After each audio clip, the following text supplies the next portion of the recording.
Welcome, everyone. It is the Think Different podcast. Another week of Apple talk here with your two favorite keto people in the world. I am Will, TLD, the former Apple specialist creative and genius. I worked at the Apple retail store for over 11 years, but I'm also with my co-host. He worked with Apple for 10 years. He is the former Apple creative, book publishing, Jurassic Park owner, retirement home president, the keto trout drummer himself, Mr. Frank Funk. Hey, what's up, Will? How you doing today? That's right, man. I just keep tackling on, man. Tackling everything on there. All right, Mr. Retirement here, enjoying his wonderful, basement right now. That's right. Running for president of his retirement home at some point, I'm sure. Yeah. Well, for those who don't know, we actually got together for lunch for the first time. So it's been at least, maybe 3 years since we saw each other in person. Yeah. When we bet on the Eagles game and I lost, and I owed you a lunch. So. Yep. And I was yummy in my tummy for that one. That's right. But this time was just a mutual meeting because I work not too far from where he lives. So it just worked out that we got together, which I hope we did to do again. So that was nice. We should have took a picture, but Hey, it's not like we have a camera with us all the time or anything. Yeah, no, we don't have that stuff with us. But speaking of camera, you might want to be careful of what you're taking pictures of, because you pedophiles and you child abusers out there, you're in trouble now, because this episode is dedicated for one thing, and that is talking about what is going on with Apple regarding their privacy and when it comes to child safety. This came out about 2 weeks ago. People were very uptight about this, the fact that Apple will be now going and scanning through your iCloud photos in your phone to scan for child pornography as well as child abuse. Well, it's not scanning the photos.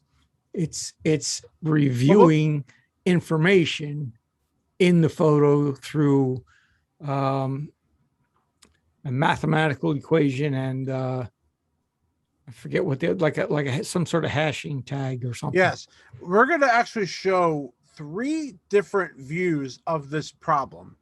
These are 3 places that I watch videos, so I figured it was good to bring it up. But Apple, at the first couple of weeks, basically just didn't answer any questions about it until it came to the point where people were just freaked out.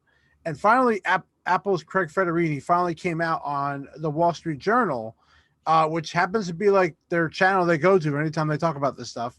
Yes. And they discussed what this actually is doing. So I thought it'd be important to see what people thought of maybe a week ago compared to now, and then compared to what Apple responded with. And so we're going to have 3 different videos and we're going to comment on them. But before we get started, make sure you leave us a 5-star review. That's right. I want you guys to go to our iTunes and leave us a review.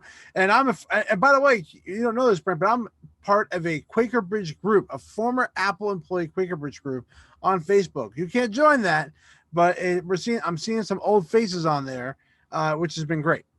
So plugged away on the podcast. So you people who went and actually listened to this episode, leave us a damn review.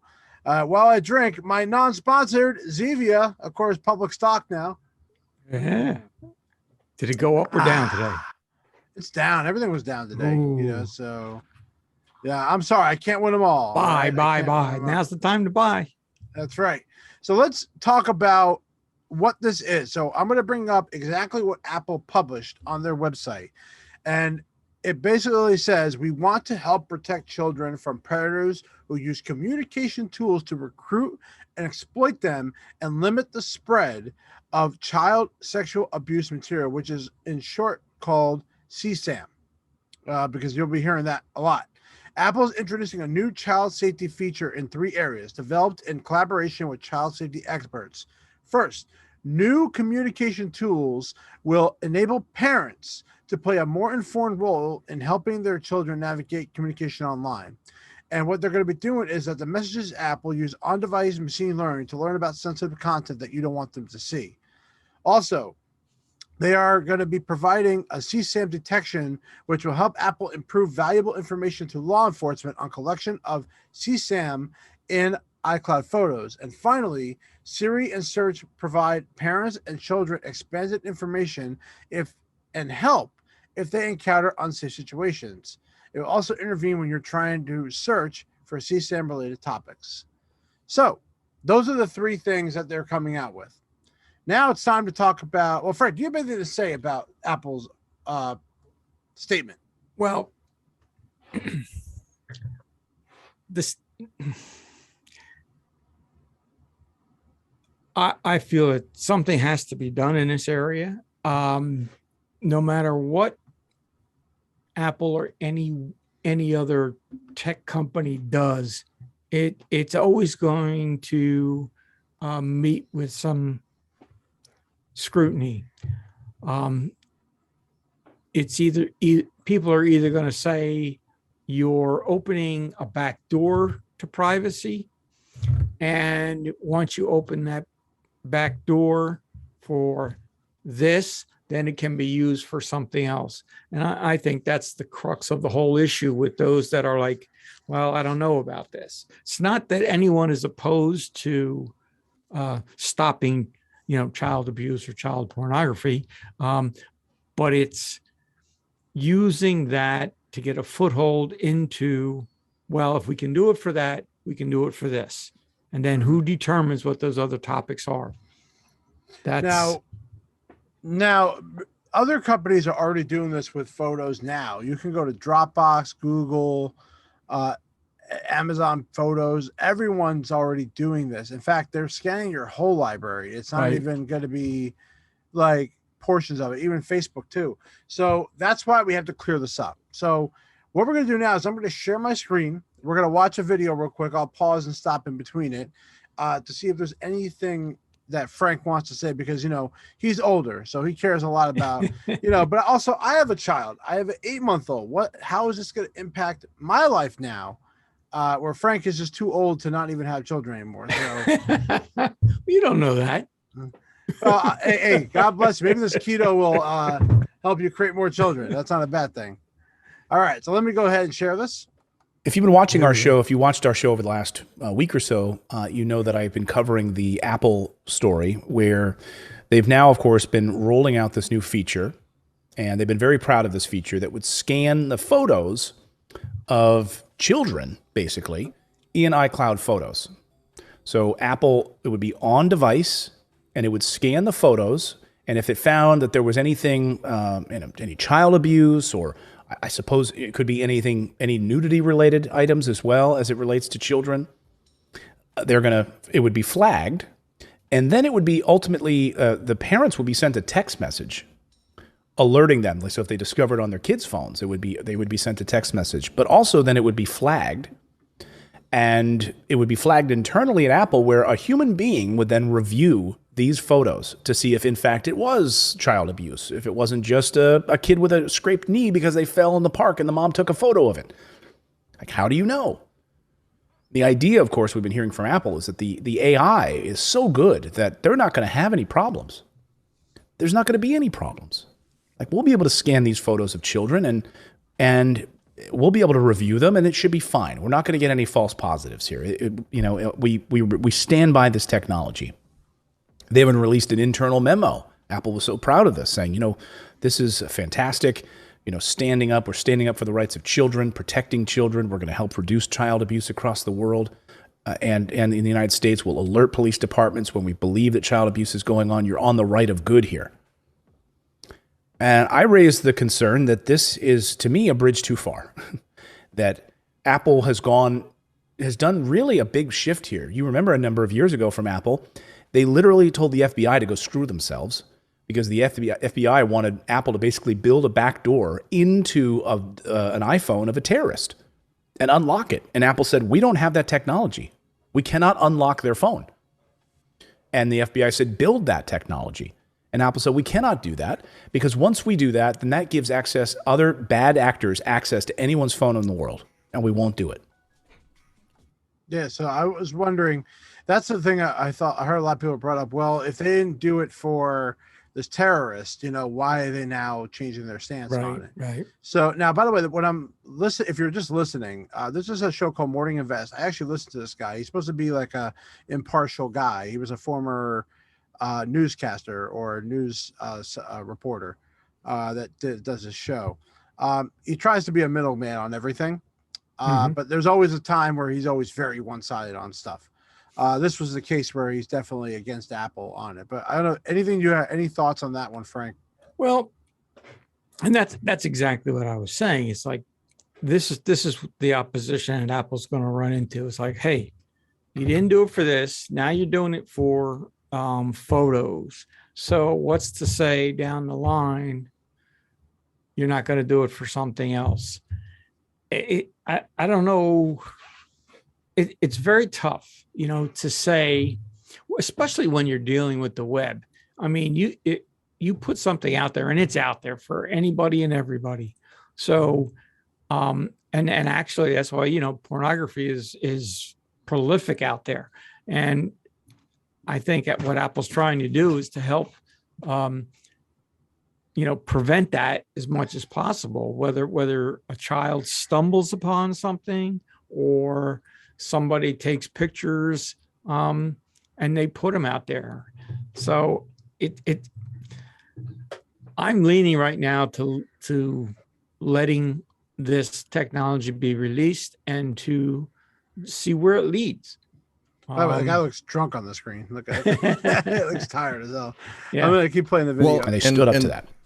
And the fear of this too is like, this is kind of like, there was an individual in the Me Too movement that completely lost everything, his job, his career, everything. And then the woman came forward and said she was lying. But at that time, by then, his public life was ruined. And this has the same potential. If they show up, like they say they alert the police show up at your house on a false positive and your neighbors happen to be around and they overhear the conversation, it doesn't matter if you prove yourself innocent to the police or whatever, those people are still going to see you as guilty. And so this is a bridge way too far because of I don't know how they could guarantee no false positives. That's impossible. There's no way that could happen. Yeah. Is that possible, you think, Frank? Well, I don't know, to guarantee that there's not going to be any false positives. No, I don't think it's possible.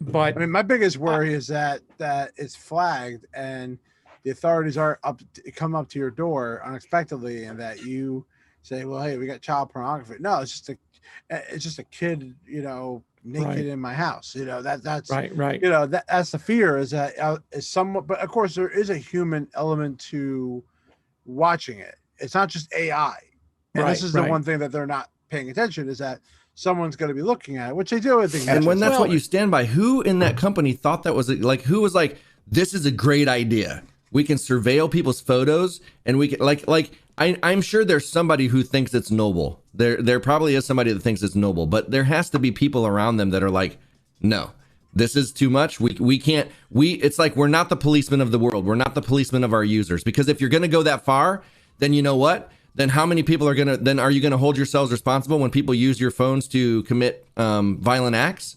Right. Like, if you're going to put yourself in there and you're going to police things, well, then you're going to be in there for everything. Yeah. So that's exactly what you said, Fred. Because their fear is that someone is going to use this for another reason, not just for this one reason. Yeah. Yep. It's I don't know. It's very tough. Again, it's a noble idea. But well, let's hear what Edward Snowden. We know he's a very popular guy. Yeah. Let's see what NSA was doing, already spying on the American people. Had this to say about it. No matter how well-intentioned Apple is rolling out mass surveillance to the entire world with this, make no mistake, if they scan for kiddie porn today, they can scan for anything tomorrow. They turned $1 trillion of devices into iNarcs without asking. Apple says to protect children, they are updating every iPhone to continuously compare your photos and cloud storage against a secret blacklist of photos. If it finds a hit, they call the cops. iOS will also tell your parents if you view a nude in iMessage. So if a kid gets a message that has a nude photo in it, Yeah. You know, if a So- nude message comes through and your kid is and I think that's something that is good. Of course, Right. your child has to be on a Apple ID child account or first. Right. Make Right. that straight. Uh, and then for me and my child, if I get a notification about that, I want to know, because if a friend is sending a nude photo that he's too young to understand, Yep. why would I? Why would I not want to see that? Right. Right. And, see, I think there's two points here. One is all of this stuff with Snowden is kind of going, well, he's going way the other way. Mhm. And the second point that I wanted to make is that as a concerned parent, you need to be aware of the capacity of these devices and what they potentially could do, and whether your son or daughter is actively seeking these types of photos out or is inadvertently hitting on a site, Mhm. which can happen. Yep. And if you're not the type of parent that's standing over the shoulder of your son or daughter, it's extremely hard to understand what they're doing, Yep. whether intentionally or unintentionally. So, as a parent, I would have to say, you know what, I want to know. Yep. But Let's go to the next thing. This is a controversial issue. We've talked about it. We talked about it yesterday with a privacy advocate who was very critical of Apple. But it seems to me that a lot of people are misunderstanding what Apple is doing here, in part because the backup of your photos, it's almost on by default. Lots of people have iCloud turned on, whether they're using it and paying for it or not. Is that part of the difficulty here? Yeah, because Apple knows the answers to some of this. They know how many people use iCloud photos and how many photos they have in it, but we don't, and they don't really publicly announce it. And one of the longtime criticisms of Apple's online services is that the free tier of iCloud has had a 5 gigabyte storage limit forever. Going back. Yeah, let's pause there. I always look at it as I now look at it as that's a free trial to see what that actually does. I know 5 Right. gigs is terrible, but also Apple, I don't see Apple ever increasing that. well, I don't understand what his point is. Okay. Well, I think he's going to get to the point, but At let's least listen 10 to- years, which is not a lot, considering that that's supposed Basically, to I contain all think of the photos are you're forced to use it. That's what I think that they're referring photos to. if you're using photo backup, all of your device backups if you're using online device backups, which people should, because it's a great feature that keeps all of your stuff ready to go if you need to download it to a new device. But most people can't fit it all in 5 gigabytes. So who knows how many people are doing it. John, part of the issue here, too, is that cloud services, cloud-specific services, have been searching for these child pornography images from the known database for a long time. Correct. Right? So if you're backing your photos up on Google Photos on an Android device, et cetera, Dropbox, we were just talking to Drew Houston about this last week, it's already been happening. Is this, in your view, a contradiction to Apple's stated policies on backdoors into phones or on keeping government out of phones, or no? I think not, but it is definitely a slippery slope. I know that phrase gets used a lot, but Apple, from my conversations with them and reading their documentation, is painfully aware of how delicate this needs to be very specific to this issue. And just to throw out some numbers. So NCMEC, the National Center for Missing and Endangered Children, is the only organization that is allowed to hold this material there. And if an online provider comes across it, they must report it. And that's the organization. And they publish the numbers of what these cloud providers report. Facebook reported 20 million instances in 2020. It's just a staggering number. That is a crazy number. Yes. That's 20 million occurrences. occurrences. That is a lot. I That's mean, just in Facebook. that's just in Facebook. Yeah. Yeah, that's I crazy. did the math. It's sickening. It's like 55,000 a day, every day, 365 days a year. Apple only reported like 200 cases. And that's because the way that Apple's setup was, Apple doesn't come across it. And so I believe that most of those, or all of those 200, is when law enforcement would come to Apple and say, we're looking at this individual. Here's a warrant. Can we look at this person's photos? And then they're, okay, here, now we have to report these photos to NCMEC. But 20 million versus 200 shows that Apple just wasn't really doing it. And the law isn't written that these companies have to go and look for it. They don't have to search for it. What they have to do is, if they do come across it, if they're made aware of it, they do have to report it. Yeah. So that's the argument on this one. So he is leaning more towards the side of understanding Apple and that they have a special algorithm in place. Right. And they're trying to be more proactive. Right. And that they're not forced to do this. Like, again, they do not have to do what they're doing, but they feel like there is a problem with it. You know, and that's my question. Why do you think Apple now is just like, we got to do this? Well, I just think because the whole child pornography and the whole pornography business is humongous. I mean, it's billions of dollars. And, you know, I just believe that they feel, you know what, they got to try to do something to kind of stem the abuse. And again, you know, is it a bridge too far? That remains to be seen. But is the bridge necessary? I would say yes. Okay. Well, Apple decided to finally come out and talk about it with the Wall Street Journal. So now let's hear from Craig Federighi and the Wall Street Journal on basically how Apple's explaining it. It's not every day an Apple executive admits to widespread confusion over new policies related to fighting child pornography. Yet, here we are. I grant you, in hindsight, introducing these two features at the same time was a recipe for this kind of confusion. Last week, Apple introduced new child protection features. One related to spotting and reporting illegal child sexual abuse material, aka CSAM, or child pornography. And another related to spotting nudes in text messages sent to and often from children. It's really clear a lot of messages got jumbled pretty badly. A lot of people got mad, and got mad real fast. Not because they don't think child pornography is horrible, but because of the seemingly controversial way Apple was spotting this content, and a feeling that the company was crossing the line by scanning the contents of their phones. I do believe the soundbite that got out early was, oh my God, Apple is scanning my phone for images. This is not what is happening. I sat down with Apple's software chief, Craig Federighi. So anything to add to that before? Well,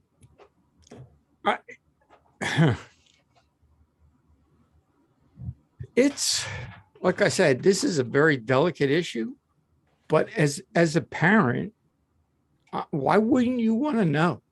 Yeah. Yeah. I mean, well, also if you're a active, now, by the way, you don't have to have iCloud photos turned on here. Let's get that straight. Right. That is an option to do. Right. Just like having an Apple ID child account is an option to do. But think about from the other video, they said, what was it? Facebook, 200,000 occurrences they reported a day. So in Facebook, this is already happening. They're already doing it. And they scan every photo you put up there, no matter what, whether they ask you or not. So, I mean, because it's Apple, somehow it's turned into a big deal. Because they tout the privacy. That's why they tout everything on your device is your stuff. You know, that's but what they're doing in this process is alerting the parents. Nobody, I mean, does Facebook ever alert any of the parents? They don't alert anybody. They just report it. Right. So 1, the features to spot CSAM. 2, the messaging feature. It's all confusing, but it's important to understand what's happening and what control you do and don't have. In the simplest terms possible, how is Apple looking for child pornography on iPhones? So to be clear, we're not actually looking for child pornography on iPhones. That's the first root of the misunderstanding. What we're doing is we're finding illegal images of child pornography stored in iCloud. If you look at any other cloud service, they currently are scanning photos by looking at every single photo in the cloud and analyzing it. We wanted to be able to spot such photos in the cloud without looking at people's photos, and came up with an architecture to do this. And it's very important, we felt, before we could offer this kind of capability, to do it in a way much, much more private than anything that's been done in this area before. Okay, so let's break this down a little bit more simply. So this is my iPhone. I get this update. What is happening to my iCloud photo library? So if you are a customer that is using iCloud Photo Library, which you don't have to, but if you're using iCloud Photo Library to store your photos in the cloud, then what's happening is a multi-part algorithm where there's a degree of analysis done on your device as it uploads a photo to the cloud, so that the cloud then can do the other half of the algorithm. And if and only if you meet a threshold of something on the order of 30 known child pornographic images matching, only then does Apple know anything about your account. What do you think the 30 images are?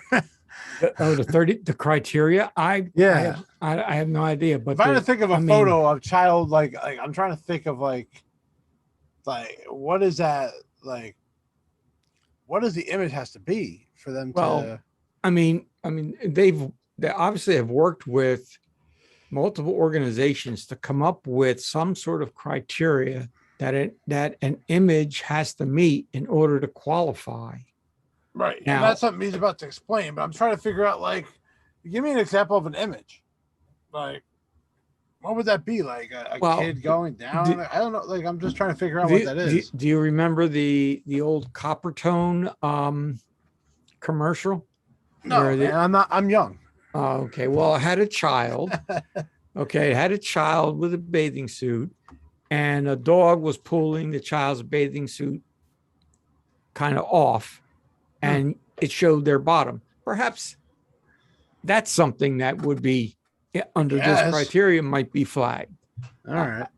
And know anything about those images. And at that point, only knows about those images, not about any of your other images. And it should be clear, this isn't doing some analysis for, did you have a picture of your child in the bathtub? Or for that matter, did you have a picture of some pornography of any other sort? This is literally only matching on the exact fingerprints of specific known child pornographic images. Let's pause and talk about what's been so controversial here. The National Center for Missing and Exploited Children, or NCMEC, has a database of known CSAM. Sorry for all the acronyms. Other big tech companies, Google, Facebook, Microsoft, scan photos you upload to the cloud to find images that match any in the repository of NCMEC photos. Instead, Apple decided it wanted to do this on your device for privacy reasons. And that's what a lot of this controversy is about. On your phone, when images are uploaded to the iCloud photo library, as part of that upload pipeline, there is a what's called a neural hash performed on the image, and that neural hash is then intersected against a database that's on your device. Okay, pause again. Illegal photos have been converted into cryptographic codes, or a string of numbers that identify the characteristics of an image, what they call neural hashes. When your own photo is about to be uploaded to iCloud, the software generates a hash of it. The device cross-references your image hash to the CSAM hashes. And what comes out of that is basically some gobbledygook that at that point, your phone doesn't know whether it matched anything, and neither does Apple. But that thing is wrapped up in what we call a safety voucher, and when the photo is stored, so is the safety voucher. Pause again. The system makes a thing called a safety voucher, which holds the match result. That is uploaded with the photo to iCloud. Then the second half of the process occurs in the cloud, where these safety vouchers, some math is done on the collection of all the safety vouchers, and only if a threshold of matches are achieved after a second pass of math does anything get learned. One last pause. In the cloud, if an account collects around 30 vouchers that correspond to illegal images, the account will be flagged to Apple's human moderators, who then review the vouchers and see if they actually contain illegal images. If they Now, question is, who's going to take that job? Like think about it. Like, it's like you are the child pornographer viewer looker. What does your experience have to be? You got to be a pedophile. Well, and that's the fear, right? Imagine if they hire someone that is a pedophile. Like a first timer. Yeah. Well, but conversely, you look at this and you go, I mean, there's a lot of stuff going on here. It's not just somebody scanning on, oh, hey, check out this photo. Check out this. Yep. I mean, there's a lot of criteria that's going into this. Right. And by the way, they were very open to what this was before, of course, the media went crazy over it. And look at Snowden, who, he's all about the security of people, but my God, he jumped to a conclusion. But I would think he knows what this all means, So that's why, that's why I think it's very interesting. So let's for storing images in iCloud. Why did you decide to release this right now? Was there pressure to do it? No, really, it came down to, we figured it out. We've wanted to do something, but we've been unwilling to deploy a solution that would involve scanning all customer data. Tim Cook said earlier this year, we've spoken out time and again for strong encryption without backdoors, recognizing that security is the foundation of privacy. But isn't this, in a way, a backdoor?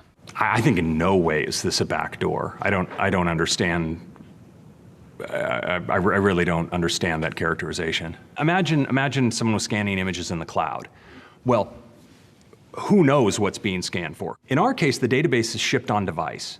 People can see, and it's a single image across all countries. We ship the same software in China with the same database as we ship in America, as we ship in Europe. If someone were to come to Apple, Apple would say no. But let's say you aren't confident. You don't want to just rely on Apple saying no. You want to be sure that Apple couldn't get away with it if we said yes. Well, that was the bar we set for ourselves in releasing this kind of system. There are multiple levels of auditability, and so we're making sure that you don't have to trust any one entity or even any one country as far as how these images are what images are part of this process. And that's another thing. People thought about China, right? China's the number one thinking. So Apple has to, abide by their laws. So if they pass a law that says, hey, Apple, I need to look at your phones for this, this, and this, is Apple going to cave in to the government and do it, or are they just not going to sell iPhones there anymore? Or maybe they won't publish an update there anymore. That's a question. Yeah, see, that's a question. Yeah. See, that's why they're mentioning other countries. China is the reason why they're at there. Because the rumor was that they could force their hand into doing something. Well, don't forget, China. I mean, China is the biggest area where iPhone technology is copied and pirated. So I want to just move on to the iMessage feature, which you guys are calling communication safety and messages. Simplest way possible. Explain it to me. No acronyms, no jargon. How does this work? I'll do my best.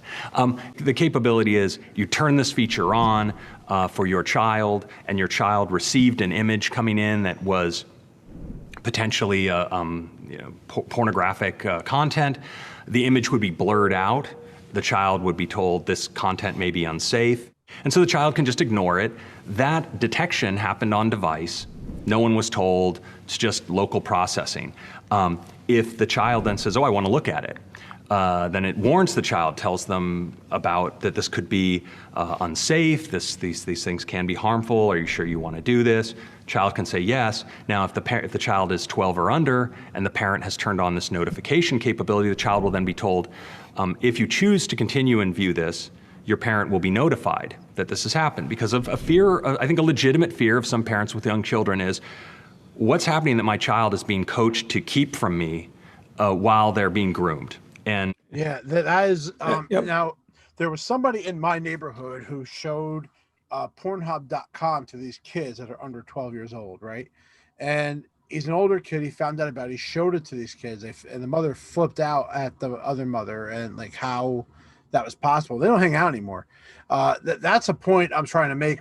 This feature, I actually think there's nothing wrong with this feature. Not to mention that you are as a parent with a child Apple ID, getting a notification about it. So this feature I do not think is bad. No, I don't have any problems with this. And again, I think this is going to push a lot of parents who are like, boys will be boys, girls will be girls. Bullshit. In this day and age, with these tools, kids go, you talk about a bridge too far. I mean, kids just don't realize what the hell they're doing, and they do stupid shit. In my day, and in your day, back in my day when I was owning Jurassic Park. That's right. Because we didn't have these devices. You did something stupid. What do you have? Maybe a dozen people know about it. Yeah. Now you know about the whole world knows about it. Yeah. And really, we think parents more than anyone are in the best position to parent. Okay, so I just want to clarify, this technology is different than the technology you're using with the CSAM. That's right. It is 100% different.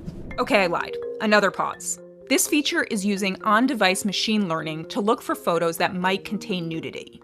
How confident are you in the algorithms that are looking at these photos? I mean, how confident are you guys going to be that this is a nude image and not a rocket ship? Right. So this is a machine learned classifier. It's very good. It's very accurate. It can make a mistake, right? It could say a photo that it's unlikely to be a rocket ship, but we've had a tough time coming up with images that we can fool it with to do our testing with, because we wanted to be able to go through flows in the feature without all looking at nudity, and it's very hard to fool it, but it can be fooled. Privacy experts spoke out about both of these announcements this week. With the CSAM feature, the Electronic Frontier Foundation said Apple was overreaching and creating a backdoor and a technology that could be abused. Many have signed a letter against these features. Who owns this phone? There's this famous Apple ad, the 1984 ad, where Apple is literally bashing Big Brother. Yet with these updates, there's this thought that Apple can reach into our pocket and change our phone in significant ways. I think our customers own their phones, for sure. I think the feature we're talking about here, one needs to just continue to be reminded, is about only applying to data customers choose to store on Apple servers. I do believe the soundbite that got out early was, oh my God, Apple is scanning my phone for images. This is not what is happening. This is about images that are being stored in the cloud and an architecture for identifying in the most privacy-protecting way we can imagine performing that process, and in the most auditable and verifiable way possible. All right. So now here's the point I want to make here. All right. They're all up in arms because Apple is doing this when stuff is loaded to the cloud. I didn't see anybody say anything about, well, wait a minute, how come? Where's Facebook getting these 200,000 images? How are they scanning it? Right. Like, nobody even knew they were doing it. Right, exactly. It wasn't like who really knew in the general public about this before that. By the way, Joanna Stern, you're not using your Apple Arcade 3 free months there, young lady. If you're watching this on YouTube, but she's like, nah, I ain't doing that, and she hasn't backed up her phone, by the way, either. Yeah.